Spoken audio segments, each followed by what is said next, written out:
Like I said, you can add your audio if you want it. Don't. It's up to you. But oh,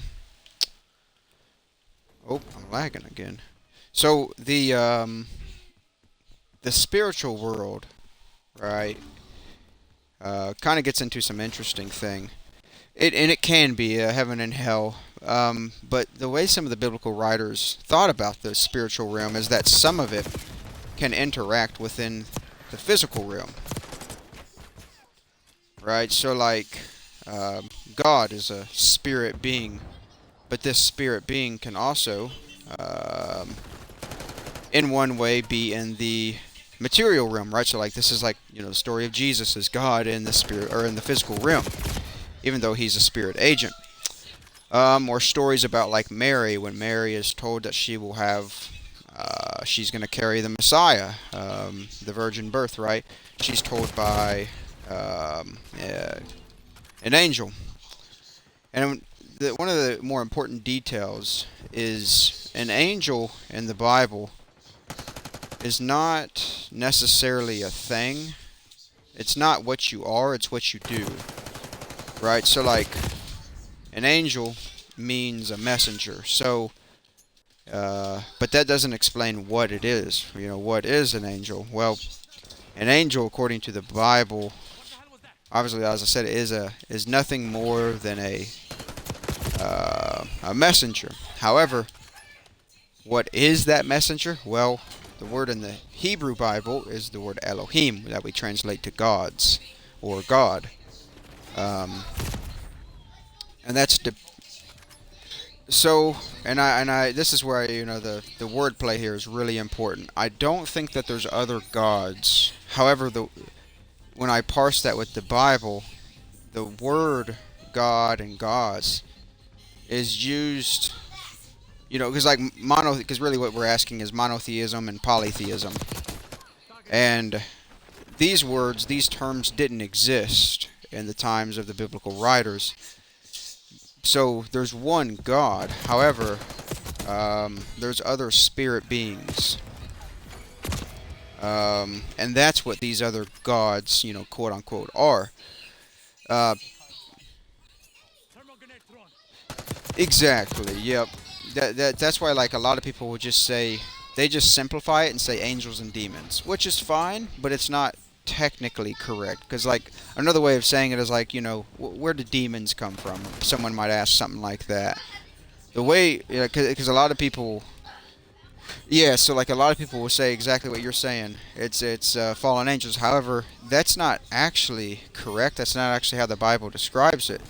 The way the Bible puts it is that demons, the reason they exist is there's a story in Genesis chapter 6 of some of these gods that I was just describing, quote unquote gods, these other lesser beings, we call them.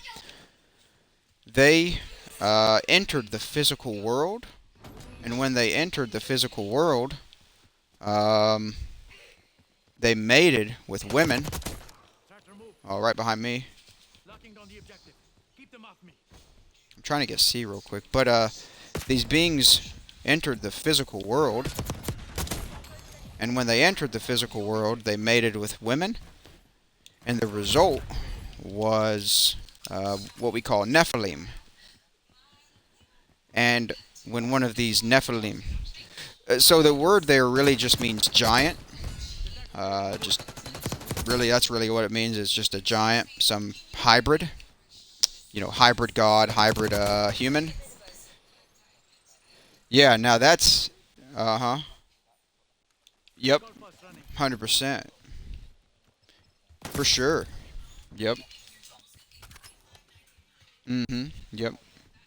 Yeah, that's a good way of putting it. It's a hybrid of a human and a god in a way, some people like to use the word angel. It's a hybrid of an angel and a human. But like I said, that's technically correct, but it's not all the way correct because, like I said, angel isn't what you are; it's what you do.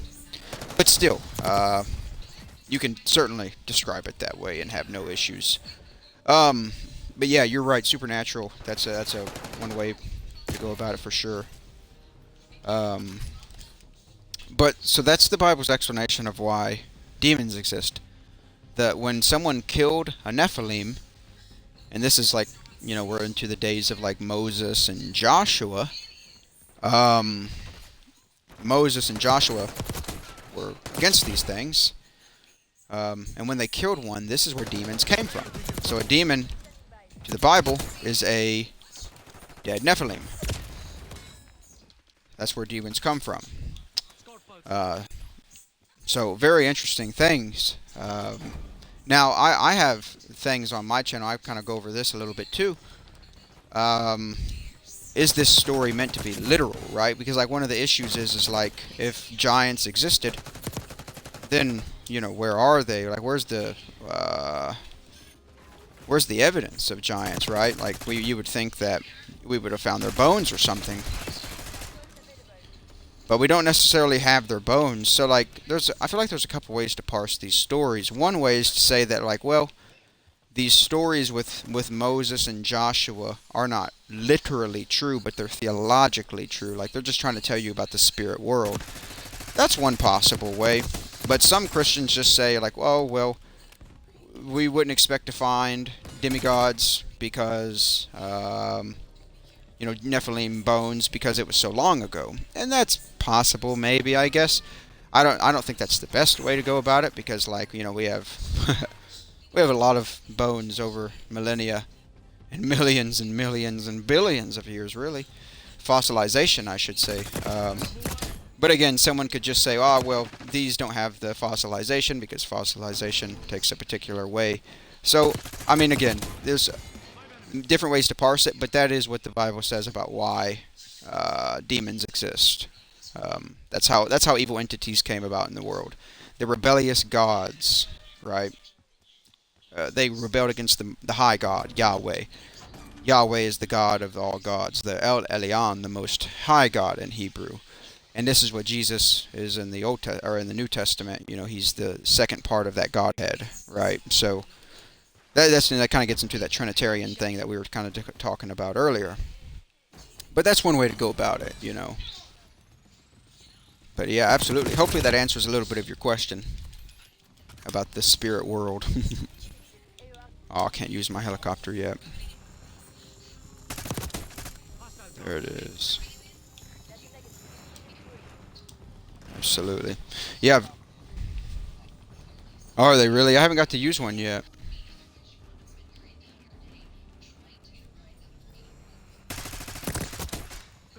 Yeah. That's funny. Man, I want to use my, Oh, for sure. Yeah, they were the goats back in that Black Ops 1. We're about to end this match now. That's a good round.